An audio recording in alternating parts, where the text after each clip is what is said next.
Buenas tardes. Me presento. Soy Dafne Cárdenas, del Comité Venceremos, perteneciente a la Asociación de Comités La Tierra Nuestra de la Comuna del Bosque. Nuestro comité pertenece al sector 1, que es el más vulnerable de los 6 sectores que tiene la comuna, y más específicamente de la población Juan Pablo II, en donde se creó el comité. Nacemos de la necesidad que nos hemos visto muchas socias y socios, incluyéndome, que somos hijos de las personas que llegaron a fundar esta población y por falta de una alternativa habitacional, vivimos de allegados con nuestros padres.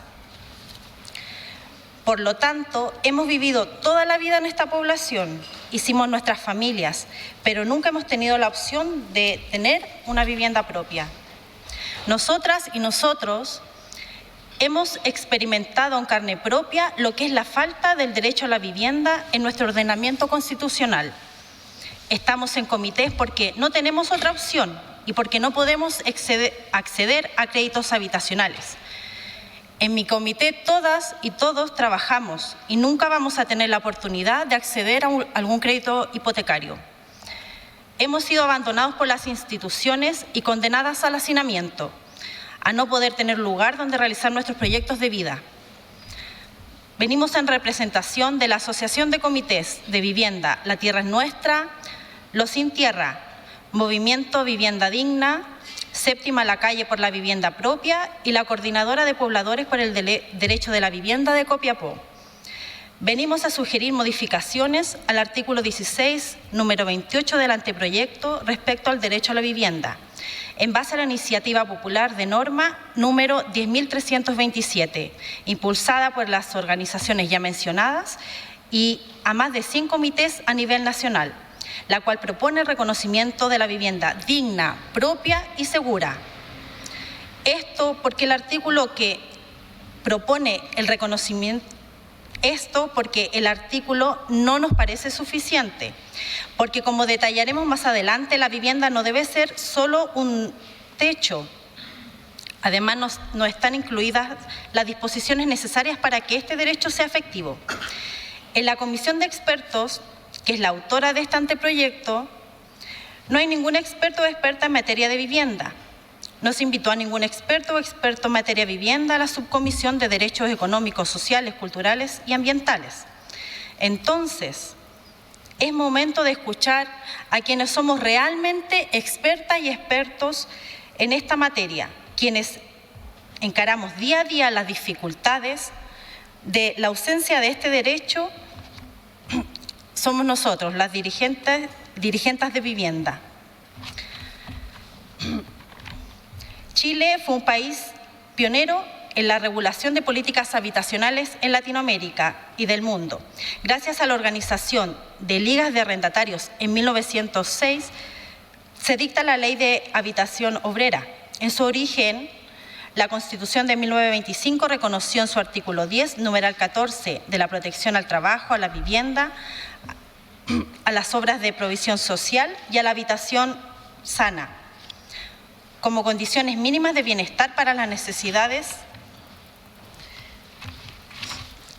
de los trabajadores y sus familias.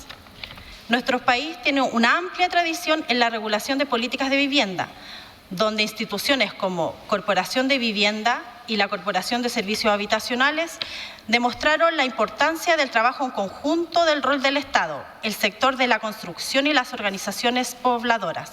Sin embargo, la Constitución de 1980 ha mantenido un largo silencio con respecto a la consagración del derecho a la vivienda y a las reformas constitucionales que se han propuesto para su incorporación. No han llegado a puerto, pese a que se encuentra reconocido en diversos pactos internacionales suscritos por Chile, como la Declaración Universal de Derechos Humanos, la Convención Internacional sobre la Eliminación de todas las formas de discriminación racial, la Convención sobre la Eliminación de todas las formas de discriminación contra la mujer, la Convención de Derechos del Niño, la Convención Internacional sobre la Protección de todos los trabajadores migratorios y sus familias, así como también la Convención sobre los Derechos de las Personas con Discapacidad. Permiso, presidente. La inexistencia, ¿me puede dar tu nombre? Sí. Santiago Viscupovich. Acompaño aquí a los comités. Perfecto. Muchas gracias. Adelante. Bueno, para continuar, la inexistencia del reconocimiento constitucional del derecho a la vivienda ha significado en la práctica que el acceso a un hogar, a una casa que permita el cobijo y desarrollo de una vida digna sea un privilegio. La provisión de viviendas sociales está determinada por la voluntad política de los gobiernos de turno, de su consideración de nuestra problemática habitacional como una emergencia. Las crisis habitacionales se han vuelto norma y cada año el problema de la vivienda se mide en torno a un déficit, el cual ha incrementado sustancialmente en los últimos años.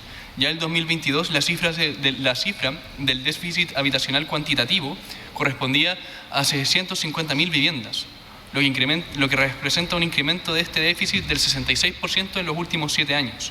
No hay políticas de vivienda, no hay políticas de vivienda digna, ni de que sea propia, ni nada. Entonces no hay una política fuerte. El Estado de Chile ha incumplido sistemáticamente su obligación de asegurar progresivamente y con el máximo de los recursos disponibles el goce universal y oportuno de este derecho. No es casual que hoy estemos frente a casos de corrupción ligados a la problemática habitacional. La vivienda en Chile, en nuestro país, es lamentablemente un negocio con el que políticos y empresarios se han enriquecido a costa de supuestas políticas públicas dirigidas a mejorar las condiciones de los campamentos. Es por esto que necesitamos una garantía constitucional que ponga el acento en las necesidades de las personas.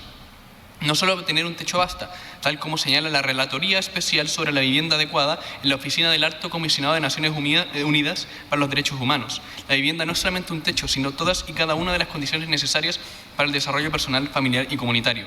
Necesitamos que el derecho a la vivienda esté garantizado para acabar con la segregación, el hacinamiento y la falta de acceso a bienes y servicios públicos de calidad. En este sentido, se necesita entonces una vivienda acorde a estándares internacionales y a las necesidades de las personas. El derecho a una vivienda adecuada fue reconocido como parte del derecho a nivel de vida adecuado en el artículo 11.1 del Pacto Internacional de Derechos Económicos, Sociales y Culturales de 1966. También el Comité de Derechos Económicos, Sociales y Culturales de Naciones Unidas ha hecho hincapié en que el derecho a la vivienda adecuada no debe interpretarse entonces de forma restrictiva, sino entenderse como el derecho a vivir bien, en seguridad, paz y dignidad en alguna parte. De este modo, nuestra propuesta considera, la propuesta de iniciativa que en este momento debe llevar más de 8.000 firmas, nuestra propuesta considera los siguientes atributos a resguardar con la garantía de este derecho. Una vivienda digna y adecuada, segura, que permita el libre desarrollo de una vida personal, familiar y comunitaria, que debe satisfacer de manera suficiente a cada persona y tipo de familia, que asegure la posibilidad de cobijo, bienestar, seguridad e intimidad. Por lo tanto, deben considerarse variables como la raza, la situación de discapacidad, la neurodivergencia, el género, las condiciones socioambientales y el trabajo. El Estado entonces tendría que asegurar de manera progresiva, con instituciones públicas y privadas, la vivienda con tales características como la habitabilidad, la disponibilidad del servicio, la asequibilidad, su ubicación y seguridad de propiedad y tenencia, la pertenencia cultural de estas viviendas, que sea estructural y materialmente estable y sustentable, y la protección integral a la infancia junto con la prohibición de toda discriminación. Y con esto último se incluye entonces el concepto de vivienda inclusiva, siendo su base que se respeten todas las diferencias. La accesibilidad significa que debe contemplar el diseño, las debidas condiciones de accesibilidad a todas las personas, estén estas en situación de discapacidad, con movilidad reducida, etc. Y todas las personas deben tener acceso pleno y disfrute a todos los espacios y bienes y servicios, sean públicos o privados. Con ubicación apropiada, en tercer lugar, nos referimos a que tiene que estar ubicado en un medio ambiente sano y libre de contaminación, con resguardo ante problemáticas climáticas y potenciales riesgos naturales, así como amenazas de procesos naturales. Con seguridad en la tenencia, en cuarto lugar, nos referimos a que tiene que asegurar la protección de las personas y los distintos tipos de hogares. Se prohíbe aquí el desalojo forzoso, el desplazamiento arbitrario o cualquier otra forma de vulneración en su ejercicio del derecho a la tenencia del suelo amparados por el estado de necesidad social. Y con asequibilidad a la vivienda, en quinto y último lugar, nos referimos al acceso pleno y sostenible de la vivienda, que es el acceso breve, pleno, sostenible a la vivienda, debe estar garantizado sin que se comprometa el logro y satisfacción de otras necesidades básicas en su financiación. Entonces, para favorecer el acceso, los costos para acceder a una vivienda digna y su mantención no deben sobrepasar el 30% de los ingresos de las personas que la habitan. De esta forma, considerando especialmente satisfacer este derecho a personas con bajos niveles de ingresos económicos o pertenecientes a grupos de especial protección. En relación a esto, y el desarrollo histórico que ya expuso Dafne, resulta importante el rol del Estado en materia de vivienda. Imprescindible entonces es el rol que la propuesta de norma que presentamos le da al sistema integrado de suelos públicos, de forma que el Estado pueda comprar terrenos para la vivienda, lo que facilitaría mucho el trabajo a las dirigencias, porque al final y al cabo son los comités de vivienda quienes terminan buscando dónde poner sus proyectos habitacionales, lo que ya es una labor muy dura y compleja. Entonces, con este sistema ya no se le estaría haciendo el trabajo al Estado por el Estado, sino que éste debiese tomar la batuta y garantizar el derecho a la vivienda mediante el aseguramiento del suelo. Al mismo tiempo, teniendo en cuenta la urgencia de la situación habitacional, de la crisis habitacional en Chile, el derecho al goce oportuno y universal de la vivienda no debe depender entonces de los gobiernos de turno, sino que tiene que ser una obligación estatal efectivamente cumplida. Porque, y reitero nuevamente, el problema de toda esta demora significa que la gente no cuenta aún con viviendas que no deben ser solamente el techo sobre la cabeza, sino que también tienen que ser dignas y seguras. No podemos esperar que se termine por arte de magia el hacinamiento y la injusticia con las personas en situación de discapacidad, las condiciones insalubres que viven grupos de la sociedad, la tercera edad en condiciones paupérrimas para descansar en la última etapa de su vida, las infancias en espacios que no les permiten su desarrollo. De ahí se extrae la importancia también de un registro único de solicitantes de vivienda, transparente y público, para que termine el amiguismo y el clientelismo en la obtención de la vivienda. Y como ya señalé, que se le entregue su casa a la gente que en verdad lo necesita. Ahora, no podemos dejarle todo al Estado. La democracia no es un fenómeno aislado, necesita una sociedad libre y robusta. Entre más estrecho sea el trabajo en conjunto del Estado con la sociedad civil, más se protegerán los derechos sociales. El diálogo del Estado con las organizaciones que reivindican derechos de grupos específicos resulta de mucha utilidad para la adopción de un diagnóstico, en la medida en que ayuda a volver visibles fenómenos invisibilizados, a comprender las causas estructurales del problema y a pensar las respuestas pertinentes. En este sentido, el artículo 18, número 2 de la Declaración de los Defensores de Derechos Humanos reconoce la importancia de las organizaciones no gubernamentales en que la protección de la democracia y la promoción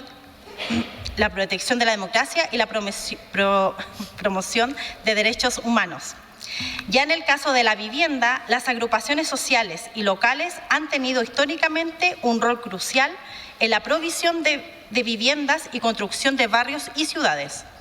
Estas han ayudado a consolidar los asentamientos en coordinación con las economías locales, a través de la autoconstrucción, planeamiento, participación, ayuda mutua, toma democrática de decisiones, gestión y acción política.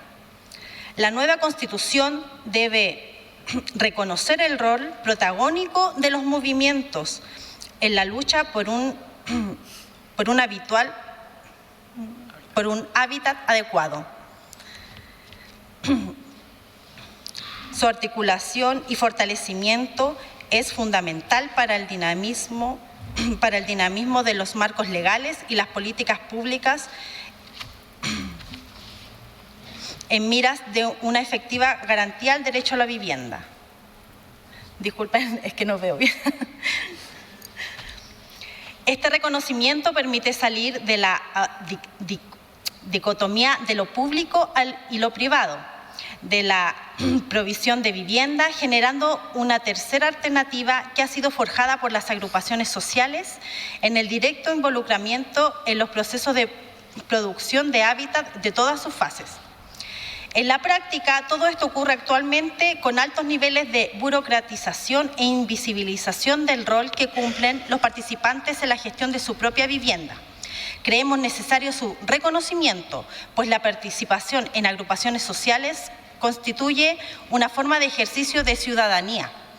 En la gestión habitacional se promueve la participación, la democracia como un valor fundamental para la construcción de nuestras viviendas, nuestros barrios, nuestras ciudades y nuestra vida en común.